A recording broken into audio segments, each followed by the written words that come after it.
Cannabis use is on the roll. The court ruled, that is. Niel Liddell launched the Haze Club shortly after private use was decriminalized back in 2019. It offered a service to germinate and grow seeds from its members. However, police raided the club back in 2020, breaking down equipment and confiscating plants. Liddell has now taken the matter to the High Court, arguing police violated his collective exercise of rights. And while the state argues the club broke the law as it didn't operate in a private space, the club's founder, Niel Liddell, joins us now to give us more clarity on their side of the story. Niel, good morning to you and thank you so much for your time. I think before we even talk about where you are right now with this case in the High Court, take us back to when the police raided the property. What exactly happened? Yeah, you're stretching my memory here. It was about 2 years ago, October 2020, as you've said, and one day we just got a knock on the door and the police arrived. It's not clear really where the tip-off came from or how they were acting, but they, it's our belief that they weren't specifically looking for the club. They just were acting on a tip-off that there was cannabis being grown on the premises. So I don't think they were, specifically targeting the club or club model per se, but it sure has opened a can of worms now. Yeah. Well, it seems the state is arguing that, the club didn't necessarily operate in a private space and therefore fell afoul with the law. Is this the case? Yeah. So, this is obviously up for dispute. We strongly believe it is a private space. Private space is anywhere the public does not have access. And of course, the public did not have access to our facility. It's a members-only club. So the judge will decide on that. Yesterday, all arguments were presented. But on that point, I'm fairly confident we'll win. But it's a far more complicated case than just the matter of whether that was a private space or not. Yeah, take us through then the complication behind this case. Where do you stand? So it's multifaceted. I think the important, the important point to realize is that, the state essentially is saying that although you have the right to grow, consume cannabis in private, you don't have the right to employ someone else to grow your cannabis on your behalf.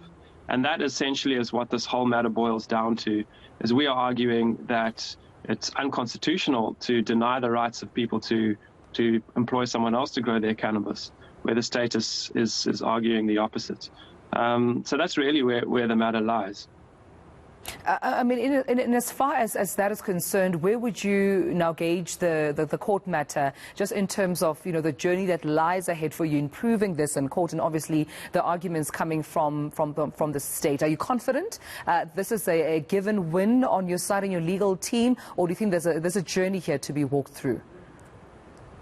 I think no matter which way it goes, there's a journey. Our argument is twofold. The primary relief we're seeking is that the model, the Grow Club model under the current legal framework is indeed legal.